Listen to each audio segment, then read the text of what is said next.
Right, well hello everybody, here I am. This is a video to go with information sheet 1. Hope you haven't joined the pandemic yet. This is an ad hoc video. It's really intended to support the information sheets distributed to Red Lion and ASDA Youth Club members. It's not intended to be standalone training. It's rough, it's unrehearsed, there's no editing, there's no special lighting. It's merely to give you folks an idea of what the material in the sheets should sound like. It mainly consists of early day rock and roll moves adapted for the ukulele, so the guitar moves originally. And I will demonstrate the 5 augmentations in your information sheet. I will then play them as a simple 12-bar blues, and I'm using Shake, Rattle and Roll as a simple 12-bar blues, and I've sent you a copy of that. Then I will return to demonstrating the C chord, which is a sliding C chord, which is quite important.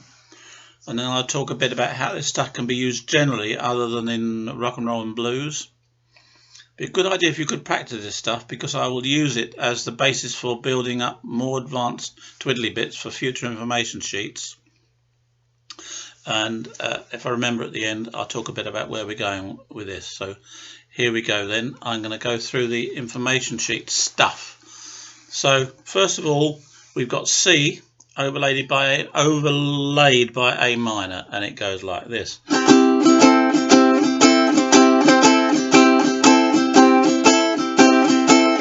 So that's third finger on that note there, first finger, 3rd fret, third finger, and first finger up and down on the A minor chord.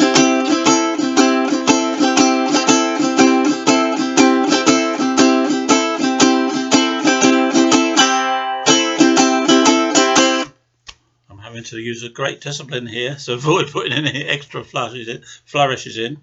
Now then, the next one is F, and putting the 3rd finger down onto the 2nd fret on the 3rd string to turn it into a D minor. So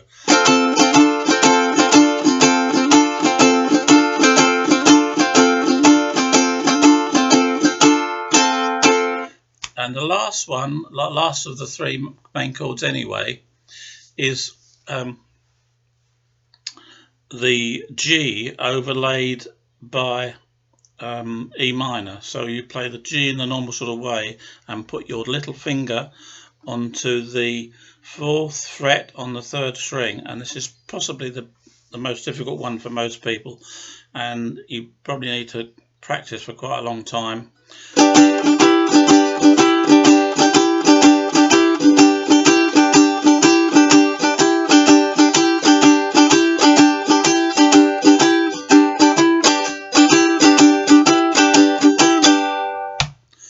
So that's a bit tricky.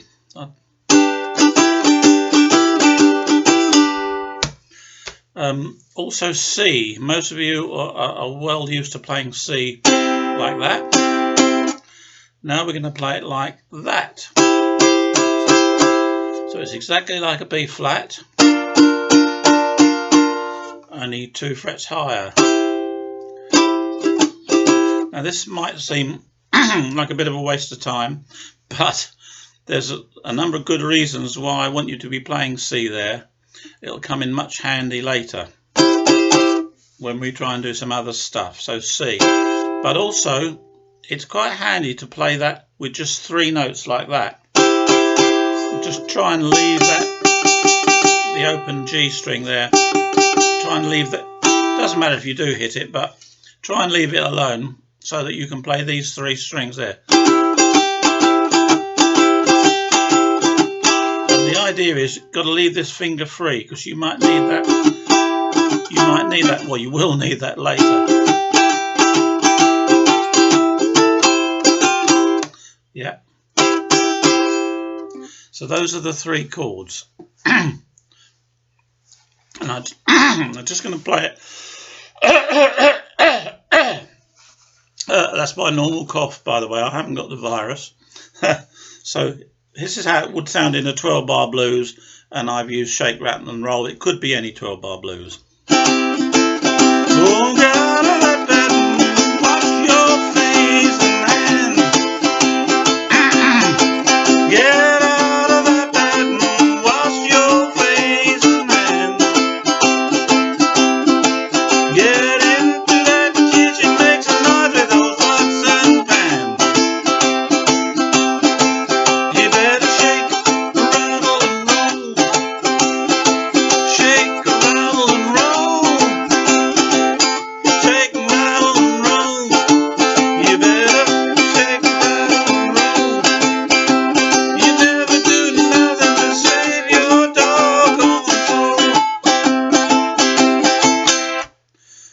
probably noticed when I play these chords, I usually start on the upstroke. So for C, C and F.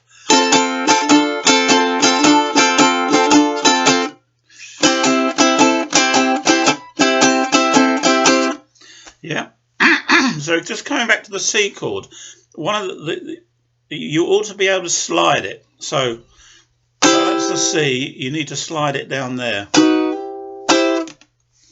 So the sort of things we're after are the slide, like you might hear in old Elvis Presley, Scotty Moore guitar playing. So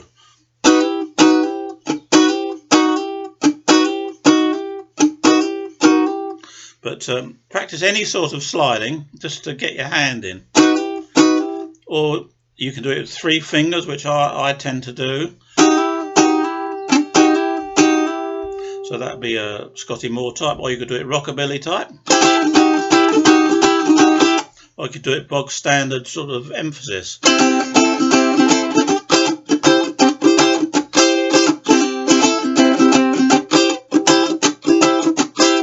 So sliding.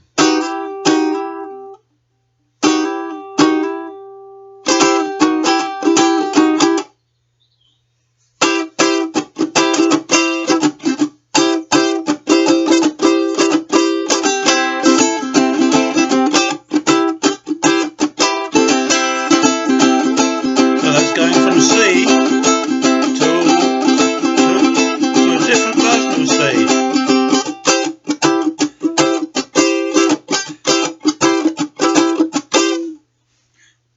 Right, so if you get your sheets and you practice all this, you should be able to master this. As I think I might have said in some of the notes, practice is a thing you ought to get organised, because if you're like me, if you're not very careful, you just pick up your guitar or the ukulele and you just play any old stuff and you don't learn anything.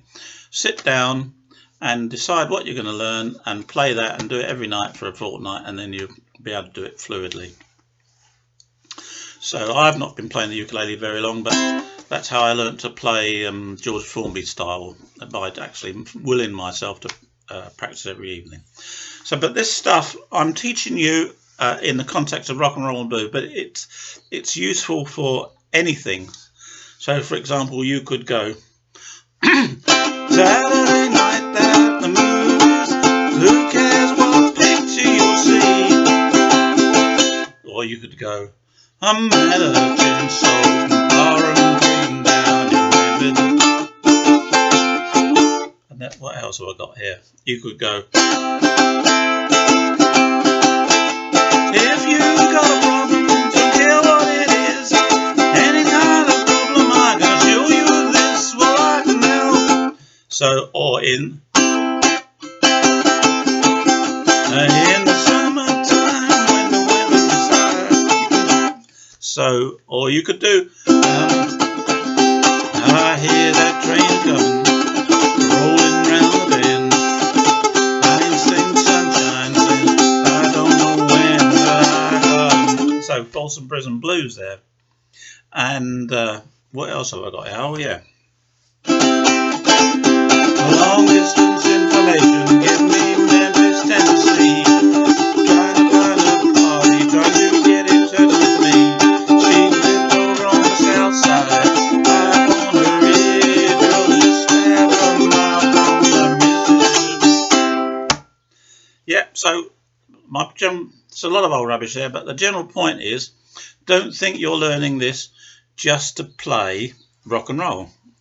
So I think some of you will have done this before, because I've covered it certainly at the Red Lion on Wednesday evenings, but do practice it, especially the C variation, and especially the G shape with that augmentation.